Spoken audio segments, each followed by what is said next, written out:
A lot of this isn't going to make sense to you, and I'm sorry about that. I'm just going to start at the beginning, with the house.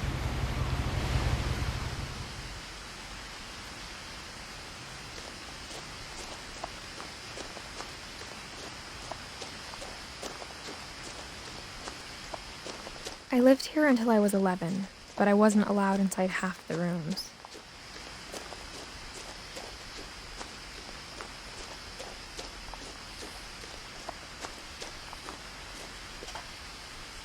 Inside the mailbox were bills from 7 years ago, marked urgent, open immediately. I hadn't been back since my brother Lewis's funeral.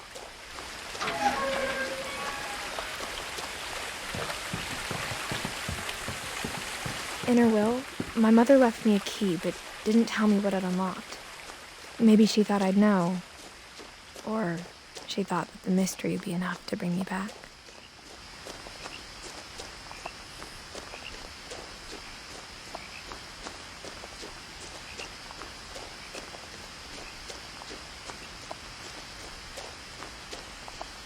No one had driven this way in a long time, but I saw a few hoof prints.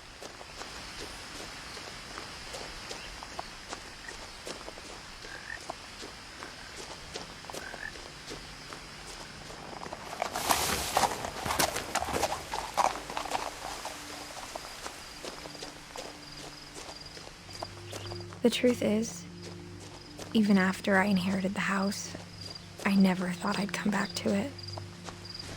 But now I had questions about my family that only the house knew the answers to.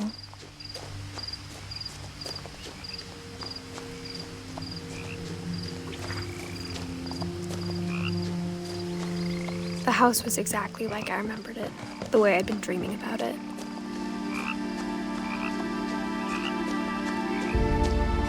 As a child, the house made me uncomfortable in a way I couldn't put into words.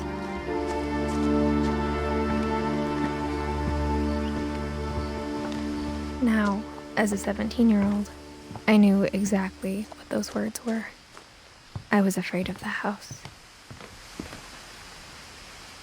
I hoped the key might unlock the front door. It didn't.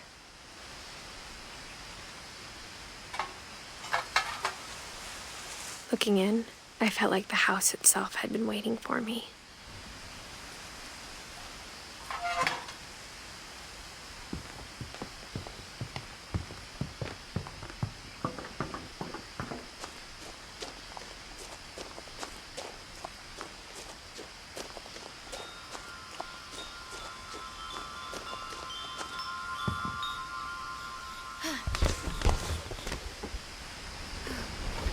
Crawling through the doggy door used to be a lot easier when I was 11.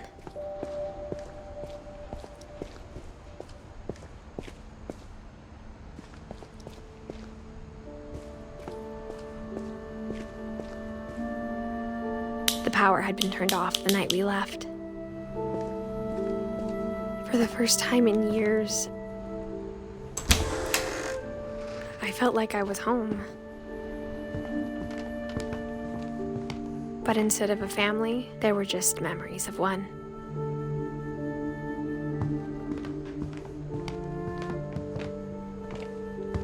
Like how after Lewis started working at the cannery, we all got sick of eating salmon.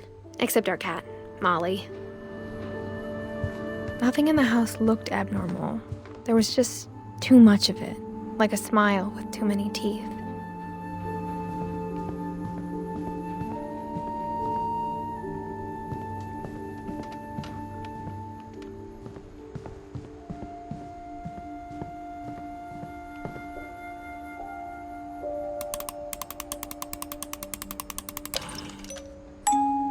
Great-Grandpa Sven built a music box for Barbara, along with the rest of the house.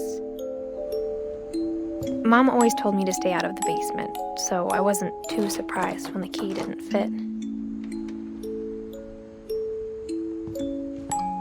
Even the fireplace had a story. Edie told me the bricks came from the original house, after it sank.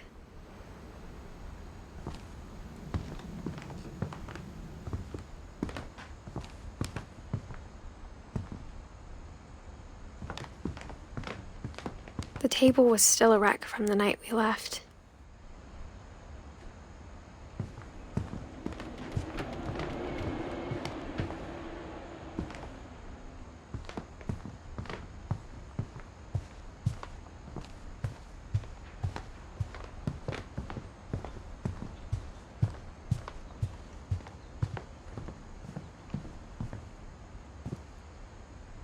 After Milton disappeared, Mom sealed up all the bedrooms.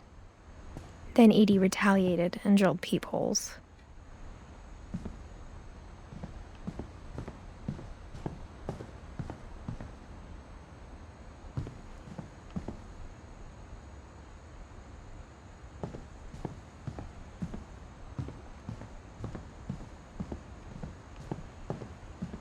Whenever people ask me about my family, the first thing they always want to know about is Barbara.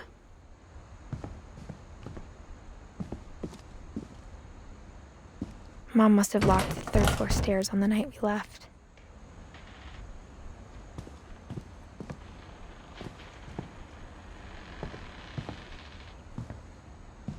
Edie's father, Odin, built the original house.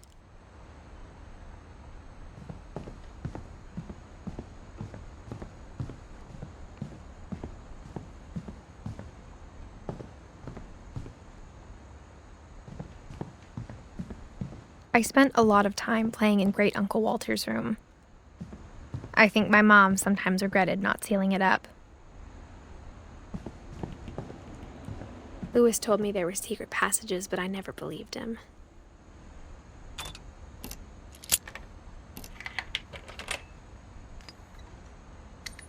Turns out, my mom was really good at keeping secrets.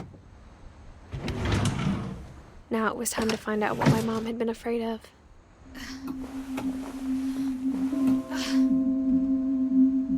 From the paintings on the wall, it was clear my brother Milton had been here before me. Reading this, maybe it sounds like I had a plan, but I had no idea what was behind that door.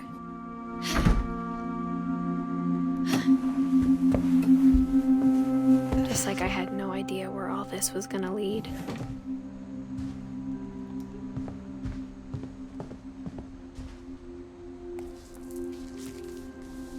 December 13th, 1947. Dear Diary, I'll be gone soon, but I wanted to tell somebody about what's gonna happen. It started when Mom sent me to bed without dinner.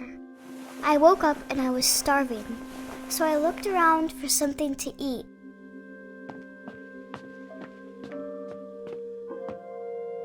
My Halloween candy was all gone. The gerbil food was dry, but I didn't mind it.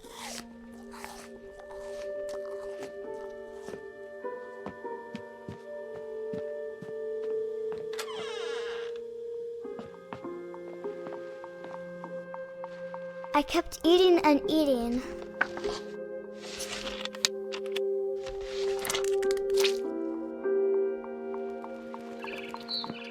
I ate a lot of things that night.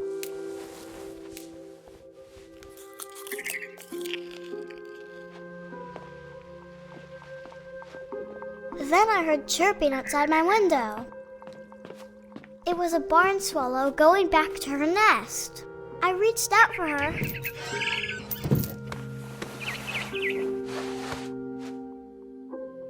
And suddenly, I was a cat.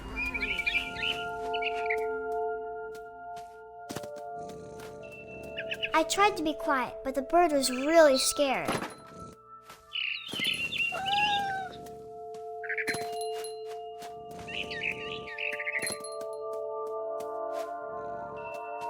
Mom and Dad didn't even look at me.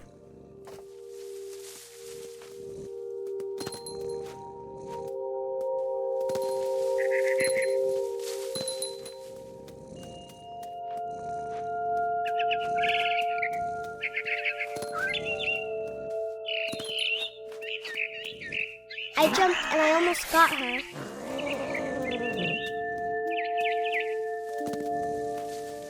I could tell she was getting really tired. Now I was up in the big tree. I promised Dad I wouldn't climb it anymore. All I cared about was eating that mama bird. I gobbled her up. And suddenly, I was an owl. First, all I heard was the wind. Then I heard little teeth nibbling in the grass.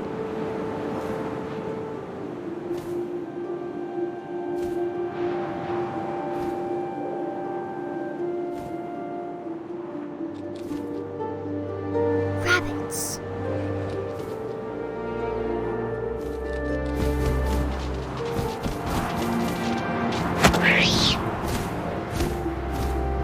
I imagined his face looking up and seeing mine through my talons. I swallowed him up, and I didn't chew one bit. Then I flew off to find something bigger.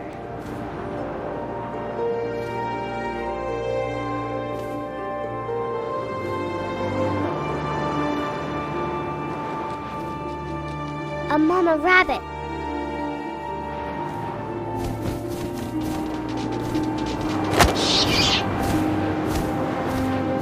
She was almost too big to carry.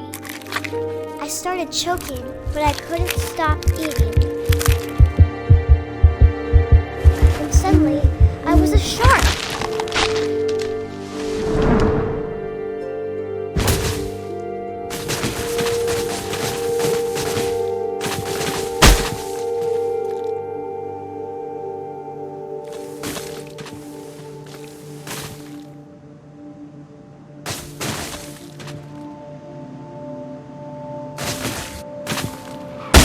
I rolled off a cliff and into the ocean. Now, I was hungrier than ever.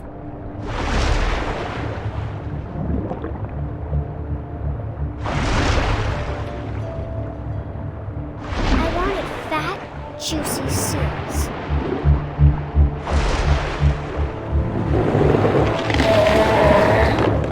I tore off her flipper, and it tasted really good.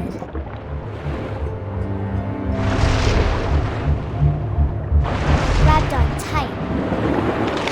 When I was so hungry, I jumped out of the water.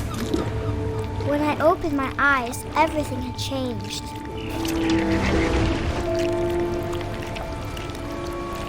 Now I was a monster, and I smelled people everywhere.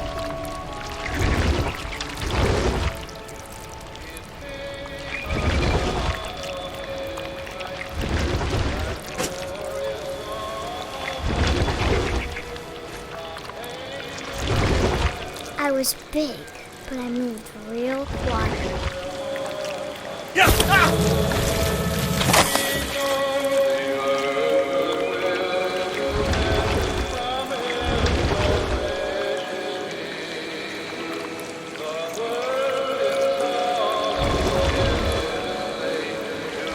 I wanted to stop, but also I didn't.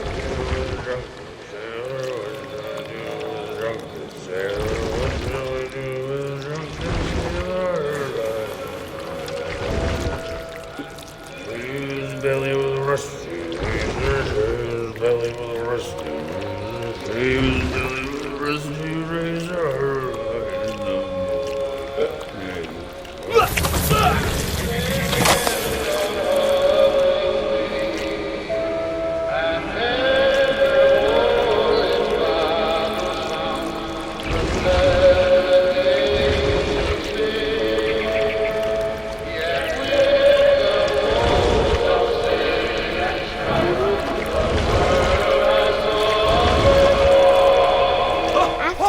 Passenger, I was still hungry. And across the water, I smelled something new.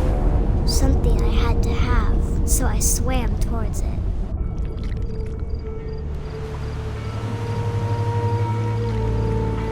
I slithered onto the sand, and the good smell went into an old pipe.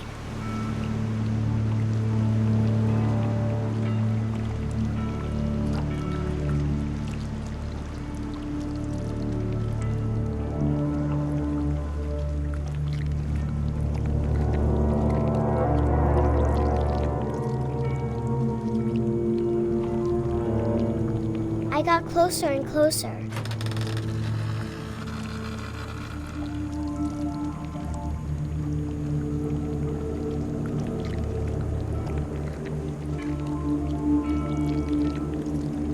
all of my stomach started growling.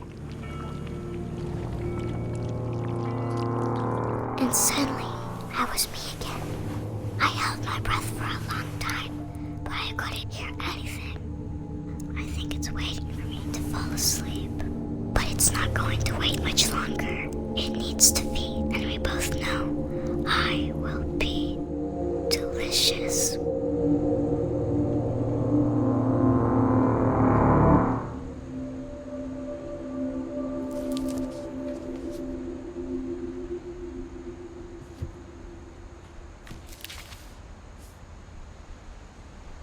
I'm not sure if I believed all of that, but I'm sure Edie would have.